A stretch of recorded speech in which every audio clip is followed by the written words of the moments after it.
ये इतनी हार्ड हो जाती है कि इसका एक टुकड़ा उठाकर आपको मार दिया जाए तो सर फट जाएगा आपका। ये इतनी हार्ड रॉक हो जाती है। अभी अगर ये साइक्लोन वाली बारिश नहीं होती तो आपको कई किसान यहाँ बुआई करते हुए नजर आते।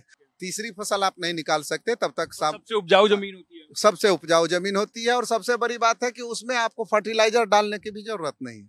वो सब गांव है, उधर से लोग घोड़े पे सवार होके आते थे और फसल लूट कर ले जाते थे।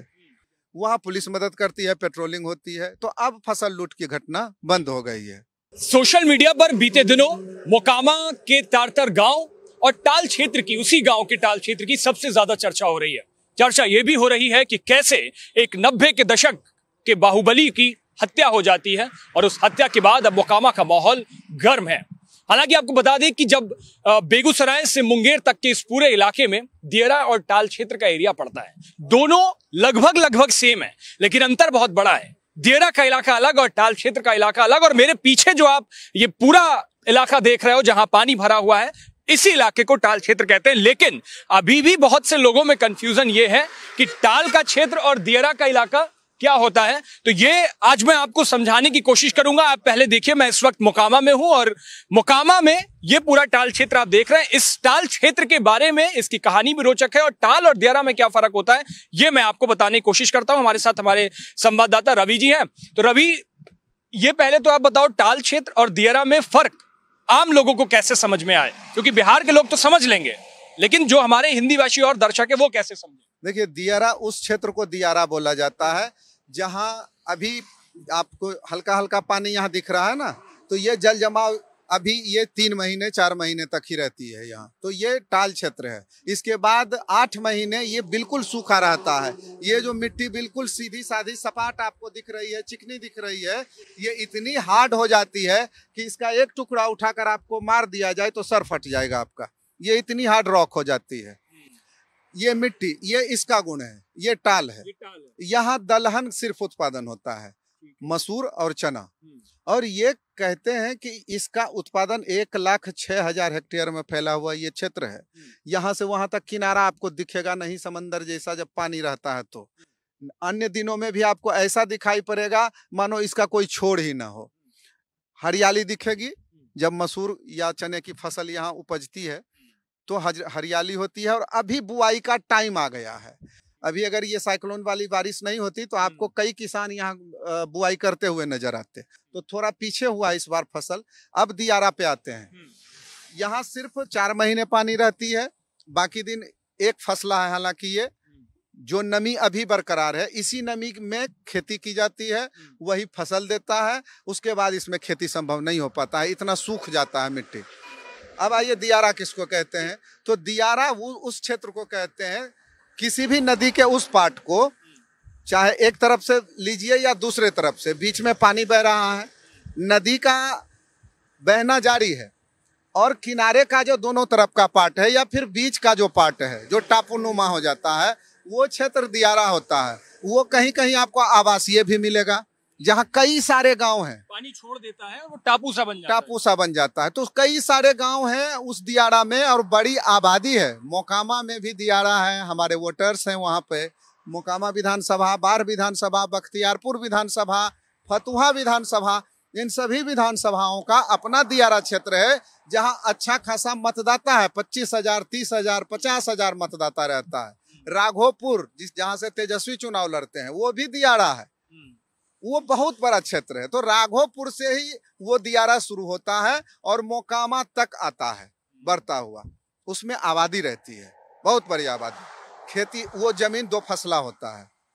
तीसरी फसल आप नहीं निकाल सकते तब तक। सबसे उपजाऊ जमीन होती है। सबसे उपजाऊ जमीन होती है और सबसे बड़ी बात है कि उसमें आपको फर्टिलाइजर डालने की भी जरूरत नहीं है। तो ये तो हो गया टाल और दियारा में अंतर।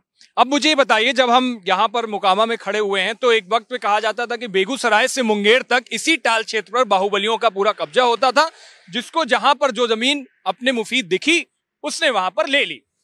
इस टाल क्षेत्र के इलाके में जो यहाँ के बाहुबली, जब दबदबे वाले लोग हैं, उनका क्या असर रहता है? देखिए, 2004 से पहले फसल तो लोग बोते थे। यहाँ के किसान बुआई हर साल करते थे, जमीन तो अपनी छोड़ नहीं सकते। रोजी रोटी मुख्य रूप से आज भी ये टाल क्षेत्र ही है। इकोनॉमिक क्रॉप देता है, भले एक फसला हो, लेकिन एक ही बार अगर अच्छा से उपज जाए तो वो पूरे साल बैठ के खाते हैं, बच्चों को पढ़ाते हैं, दवाई सब कुछ उसी के सहारे करते हैं किसान लोग। अब ये जब उपजता नहीं है, जैसे पिछले कई सालों से वाटर लॉगिंग की समस्या रहती थी, सांसद यहाँ के स्थानीय हैं राजीव रंजन सिंह, केंद्रीय मंत्री हैं ललन बाबू, उनको स्थानीय लोगों ने संपर्क किया, उनसे मीडिया ने सवाल किया, हर साल वो पानी निकलवाते रहते हैं। इस साल लोगों ने जब अनंत सिंह वोट मांगने के लिए घूम रहे थे तो किसानों ने समस्या बताई कि भाई 10 फीट पानी है, इसको ऐसे रहेगा तो कब बुआई होगी, अगर लेट बुआई होगी तो फिर फसल नहीं हो पाएगा।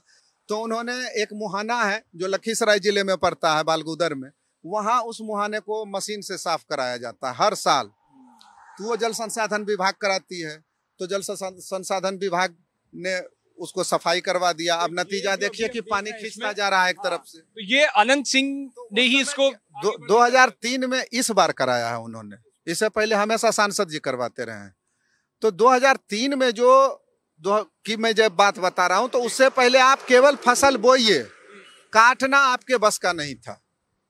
उधर टाल क्षेत्र में जिधर ये घटना हुई है दुलारचंद वाली, तो वो आपको यहाँ से दिखाई नहीं पड़ेगा, लेकिन उधर जूम करके मैं कहूँगा अगर हमारे कैमरामैन दिखा सके, वो सब गांव है।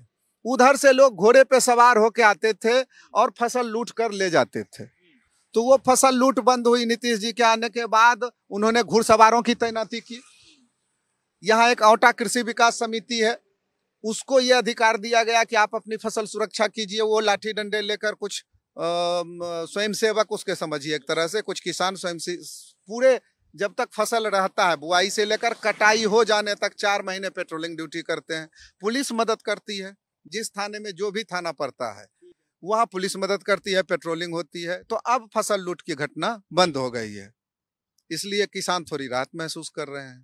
ठीक है, किसानों का कोई नेता वेता भी यहाँ पे हुआ है कभी? नहीं, किसानों का कोई नेता, संगठन है, औटा कृषि विकास समिति संगठन है, कोई नेता नहीं है। उसी संगठन के जो सचिव हैं, सदस्य हैं, उपाध्यक्ष हैं, वही देखते रहते हैं ये सब मामले को। कहीं कृषि मंत्री तक कोई मामला पहुंचाना है, जल निकासी का कोई मामला है तो वो चिट्ठी लिख के देते हैं, या फिर जब फसल हो गई तो उसको कोई उखाड़ ना ले, चोरी ना कर ले, इसके लिए घुड़सवार की तैनाती करवानी हो तो एसपी को लिख के चिट्ठी देना है, तो वही समिति देती है। तो ये मैं आपको वो एरिया दिखा रहा था, टाल दियारा का सबसे बड़ा अंतर आपने देखा यही है। और उसके बाद जिस टाल को सबसे ज्यादा लेकर के चर्चा हो रही है वहां भी हम जाएंगे, वहां भी देखेंगे। लेकिन ये मैं आपको पूरा इलाका दिखाता हूं। ये एक वक्त में डकैतों के लिए, यहाँ के बाहुबलियों के लिए सबसे मुफीद इलाका हुआ करता था, और अब चूंकि वो दौर गुजर चुका है तो अब यहाँ पर किसान अपनी फसल भी करते हैं, पानी भी खैर निकाला जा चुका है, और आप सामने तस्वीरों में देख पा रहे होंगे। कैमरा पर्सन रमेश राय के साथ मोकामा से मैं उज्जवल मिश्रा, भारत एक्सप्रेस।